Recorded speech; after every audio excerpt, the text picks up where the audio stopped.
Boa noite, irmãos. Boa noite.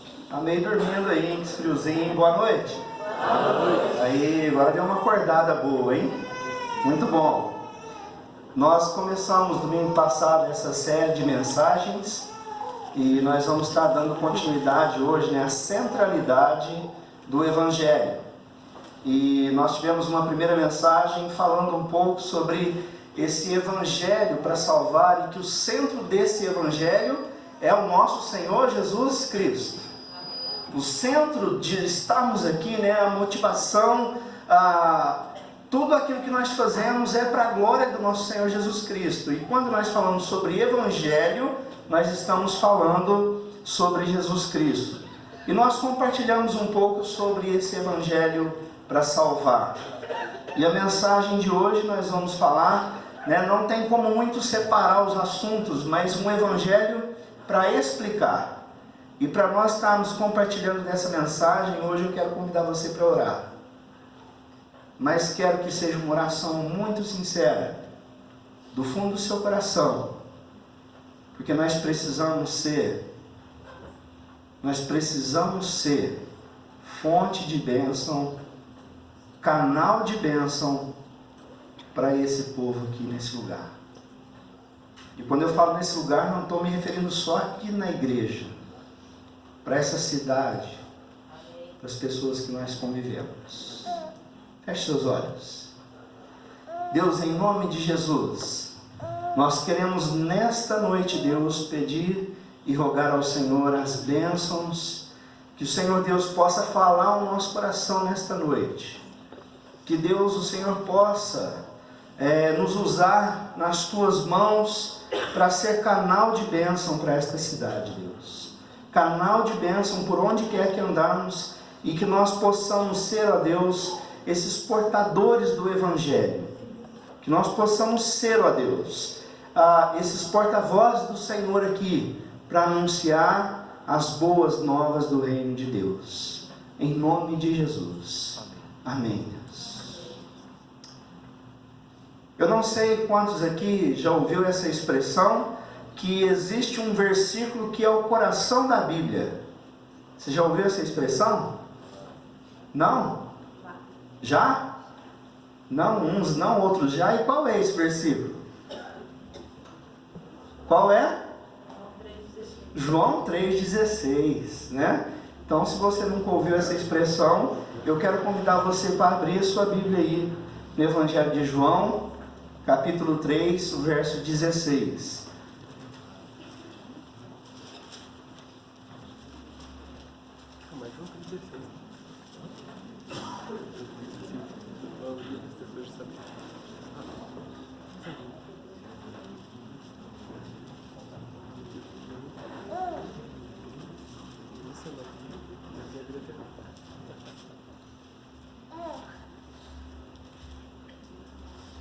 Para aqueles que não trouxeram aí a Bíblia, ou não está conseguindo achar alguma coisa assim, eu projetei aqui o texto, e eu gostaria de fazer essa leitura a uma só voz. É o versículo que nós vamos estar meditando nesta noite.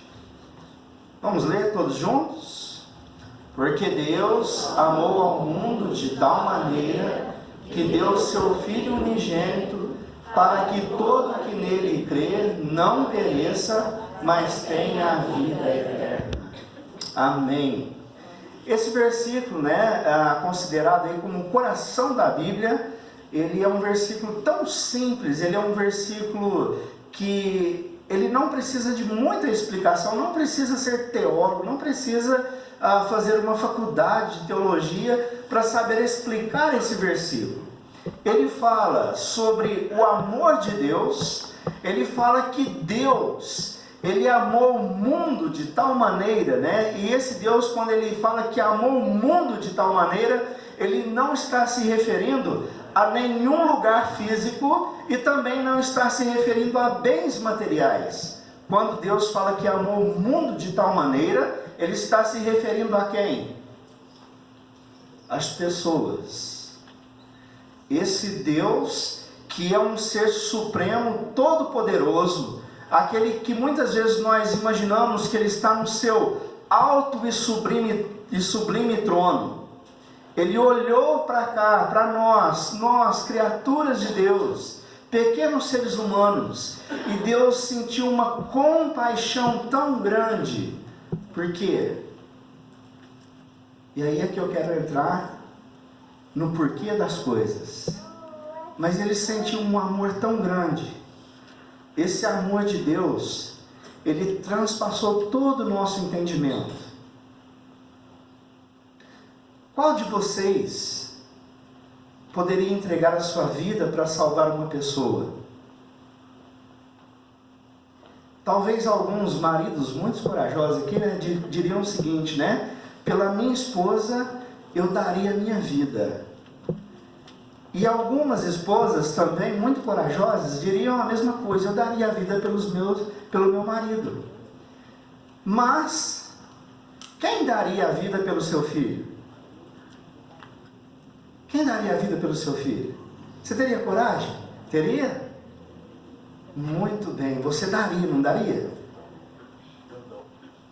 E quem teria coragem de dar o seu filho para salvar a vida de uma pessoa que você nem conhece?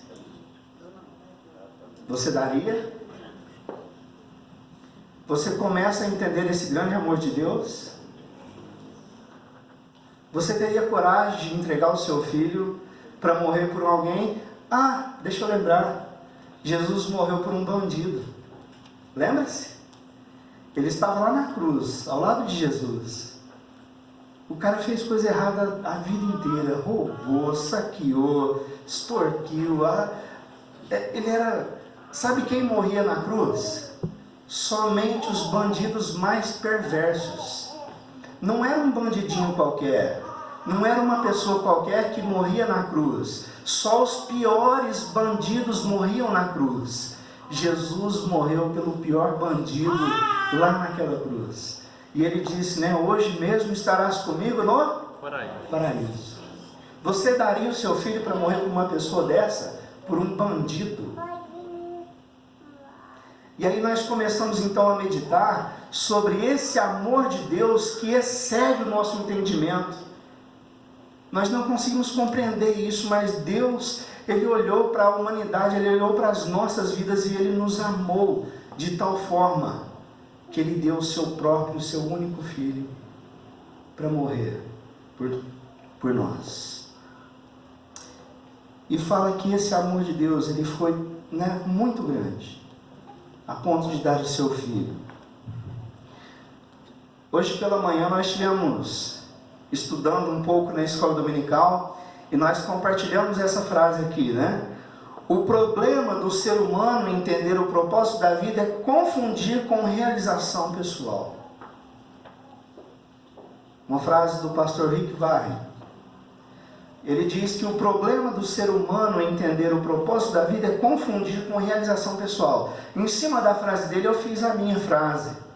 Que o problema do ser humano entender o cristianismo é confundir com realização pessoal. Esse é o problema do ser humano entender o cristianismo. Porque às vezes nós batemos no peito e nós dizemos que somos cristãos. Mas esse Cristo que nós estamos pregando é aquele Cristo que morreu na cruz? E na maioria das vezes, numa grande parte das vezes, não é isso que acontece.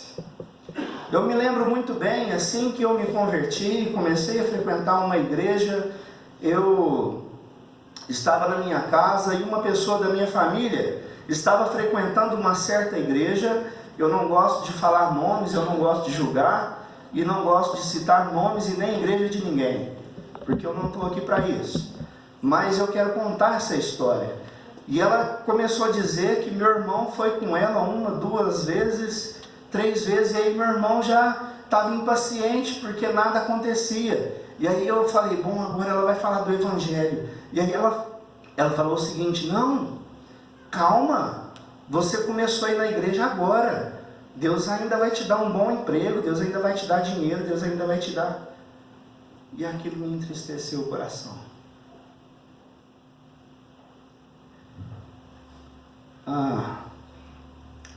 Nesse sentido, o Evangelho ele pode se tornar fonte de cura, Pessoas que pregam que Jesus, ele vai curar, Jesus, ele vai fazer isso, Jesus, ele vai fazer aquilo, Jesus, ele vai livrar das drogas. Ou então o Evangelho, nesse sentido, ele pode se tornar apenas uma fonte de prosperidade. Né? Deus vai te dar dinheiro, Deus vai te dar riqueza, Deus vai fazer isso, Deus vai fazer aquilo com a sua vida. Você vai ser um empresário bem-sucedido, ou então você vai conseguir um emprego muito bom, você vai ter sucesso profissional, você vai ganhar muito dinheiro. Ou nesse sentido também, o Evangelho pode se tornar uma fonte de esperança terrena, aonde as pessoas buscam a Deus simplesmente para falar, não, tudo vai melhorar, tudo isso aqui vai ficar bom, tudo isso aqui, né, vai se transformar, e agora nós vamos viver num lugar muito bom. Mas nunca uma fonte de salvação. Esse é o grande problema quando nós distorcemos o Evangelho. Mas pastor, você não acredita que Deus cura? Acredito. Você não acredita que Deus pode mudar uma nação? Acredito. Você não acredita que Deus pode dar um bom emprego? Sim, acredito. Mas isso não é pregar o Evangelho. É isso que nós precisamos entender. Muito pelo contrário. Se você pegar historicamente, quem foi que ofereceu dinheiro para as pessoas? E até para o próprio Jesus Cristo? O diabo. Ele ofereceu poder quando Jesus, ele está chegando próximo ao dia da crucificação. Jesus sai para um lugar deserto e ele passa 40 dias jejuando, e ele começa a sentir no seu corpo, porque Jesus era humano como nós. Ele começa a sentir a sua fraqueza física, ele começa a ter fome, ele começa a ter sede, ele começa a ter um monte de coisa. E o diabo chega e leva ele a um lugar alto, e ele mostra tudo aquilo para ele, as nações lá de cima. Ele diz, olha, faz isso que eu estou te mandando, que você vai herdar tudo isso aqui, ó, tudo isso.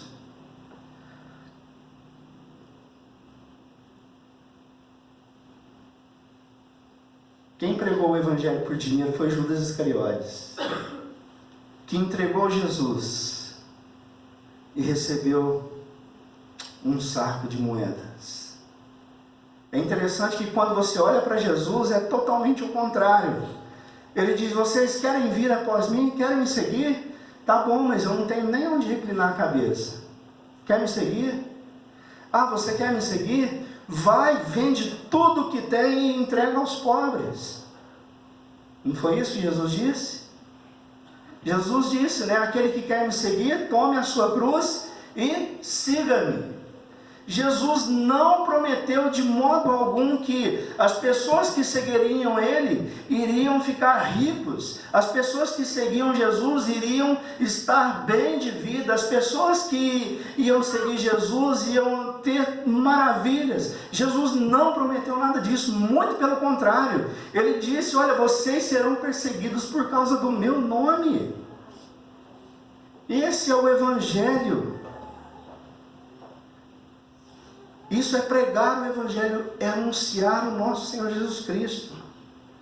É claro, meus irmãos, que nós temos que pedir para que Deus nos abençoe, para que Deus nos cure, para que Deus abençoe o nosso trabalho, para que Deus abençoe a nossa vida financeira. Mas isso não é Evangelho. Isso são cuidados de Deus com a vida de cada um no dia a dia. Pregar o Evangelho é muito mais que isso. Tem um pastor de uma igreja, ele faleceu, se eu não me engano, né, em 2011, e esse pastor, ele pastoreou essa igreja por mais de 30 anos, a Spanish River Church. E esse pastor, ele dizia o seguinte, que para se pregar o Evangelho você precisava de duas coisas: as más notícias e a boa notícia. E ele chamava isso de bad news e good news. as más e as boas notícias. Pregar o Evangelho é muito mais simples do que nós imaginamos. Vou mostrar para você em poucos minutos. Isaías 59, versículo de número 2.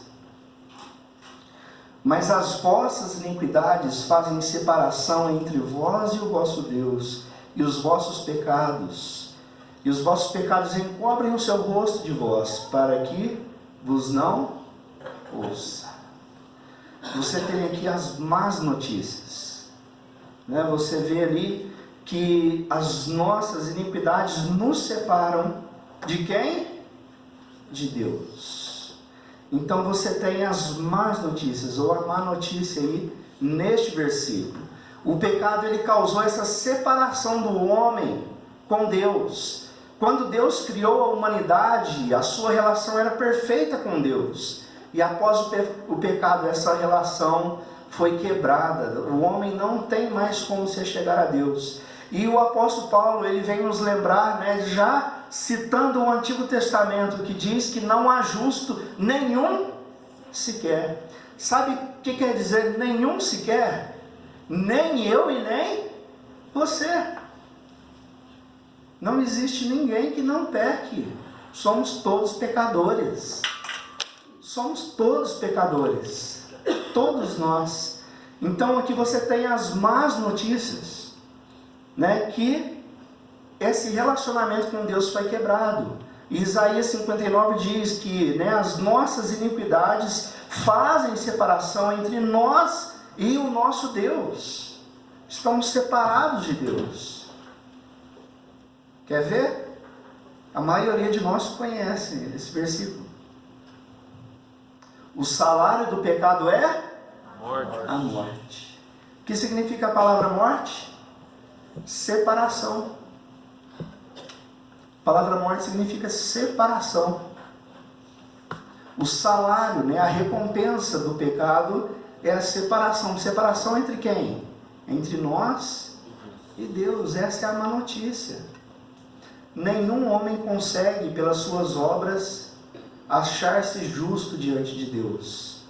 Por mais que você faça caridades, por mais que você ajude pessoas, por mais que você seja uma pessoa de bom caráter, honesta, cumpre com as suas obrigações, isso não te qualifica a ponto de você chegar diante de Deus e dizer: Deus, eu posso entrar diante do Senhor. Não pode. Porque você é um pecador, e eu também sou um pecador. Mas eu disse que tem as más notícias e as boas notícias. E a boa notícia é justamente o versículo que nós lemos. E aí diz que Deus amou o mundo de tal maneira que deu o seu Filho unigênito. Aí vem a finalidade. Porque Deus deu o seu Filho, né? Para que todo que nele crer não e perecer é o quê? Morrer. E morrer é o quê? Separação. Então Deus deu o seu Filho para que todo que nele crer não se separe de Deus, mas tenha a vida eterna. E vida eterna com quem? Com Deus. Essa é a boa notícia. Pregar o Evangelho, explicar o Evangelho é muito simples. E às vezes nós é quem complicamos tudo, né? Nós queremos levar a pessoa para a igreja por vários motivos. Mas o que atrai essa pessoa a Deus é tão simplesmente o Evangelho. Se você ler o livro de Atos, e eu estava lendo, né, hoje durante o dia, algumas passagens de Atos, aconteciam umas coisas loucas. Os apóstolos estavam tendo uma perseguição. Eles prendiam eles davam porrete naqueles caras, e eles, da onde eles estivessem, eles estavam pregando que Cristo morreu e que Cristo tinha ressuscitado, e que Ele tinha feito isso para unir o homem com Deus novamente. E as pessoas se convertiam e se rendiam aos pés de Jesus. E Lucas narra lá no livro de Atos que a igreja crescia estrondosamente. E muitas vezes nós queremos atrair as pessoas para Deus mostrando as bênçãos. E esquecemos de mostrar a Cristo. Você quer atrair pessoas para Deus? Fale de Jesus. Fale de Jesus. Não deixe de falar de Jesus. Eu participei de uma viagem missionária alguns anos atrás, no meu primeiro ano de seminário. E nós fomos lá para Aporé. Aporé fica na divisa de Goiás com Mato Grosso do Sul. Foi uma experiência muito boa. E nessa viagem missionária, essa cidadezinha era uma cidadezinha muito simples, pessoas muito pobres, a vida financeira lá era muito difícil. Uma cidade com mais ou menos uns 4.000 habitantes, bem simples. E nós chegamos num ônibus lá de quase 50 pessoas. E nós ficamos num lugar onde a prefeitura cedeu para a gente poder posar, comer. E nós começamos ali a fazer um trabalho de evangelização. E um trabalho de evangelização num lugar que você não conhece é muito mais simples. Você começar com as crianças. E era um trabalho tão simples. E algumas pessoas que já iam nessas viagens, já eram treinadas, né? Eles faziam umas pulseirinhas, né? Não sei se está dando para você ver aí, umas pulseirinhas coloridinhas. É que a imagem perde aqui um pouco a qualidade, mas ela é bem colorida ali, ela tem as cores certas. E nessas cores, cada cor representa uma parte da história. Uma cor representa a criação de Deus, onde Deus criou todas as coisas perfeitas. E depois vem uma cor negra, aonde fala que, por causa do pecado, então houve aquela separação entre Deus e o homem. E aí, nessa pulseirinha, você vai mostrando as cores para a criança e mostrando até você chegar no plano de salvação, que é o vermelho, onde Jesus derramou o seu sangue. E aí depois o azul, onde representa o céu que nos aguarda para aqueles que creem em Jesus Cristo. E aí a professora, o contador de história, ele ia contando e as crianças ficavam, nossa, agora eu quero a pulseira. Ah, você quer a pulseira? Então é o seguinte, para você ganhar a pulseira, você precisa contar essa história para outra criança. Adivinha o que acontecia? Aquela criança contava a história para outra criança. E a outra criança só ganhava uma pulseira se ela contasse a história para outra criança. Simples. Coisas simples. O Evangelho é simplicidade. Jesus nunca complicou. E aí nós fomos, e quando nós chegamos no último dia, eram 7 dias de evangelismo ali na cidade. Nós íamos lá para as praças e nós falávamos de Jesus. E uma noite, a organizadora pediu para que eu levasse a mensagem e falasse do Evangelho da Salvação. E eu tive a oportunidade, e é muito interessante. Se nós fizermos isso aqui em Franca, não vai ninguém. Nós montamos um som lá na praça, assim, uma coisa bem simples, algumas caixas, pusemos algumas cadeiras, e eu com a experiência de Franca, o que eu pensei? Não vai aparecer ninguém. Não vai aparecer ninguém aqui. E quando foi chegando o horário do culto, que era mais à noite, quando eu cheguei, que eu olhei, não tinha mais lugar. E as crianças já estavam todas sentadas no chão para dar lugar para os adultos, para os mais velhos, sentarem nas cadeiras. E eu pude falar dessa maravilhosa graça de Deus para aquelas pessoas. E é muito interessante, no meio da pregação eu falei, quem gostaria, todo mundo conhece, sabe o que significa inferno, e quem gostaria de ir para o inferno? E tinha uma criança desatenta lá, adivinha? Eu! Até isso foi bom, que aí todo mundo prestou atenção no que eu estava falando, Deus, Ele nos usa para abençoar a vida de pessoas com coisas tão simples para pregar o Evangelho. E essa missão hoje, ela é dada para nós.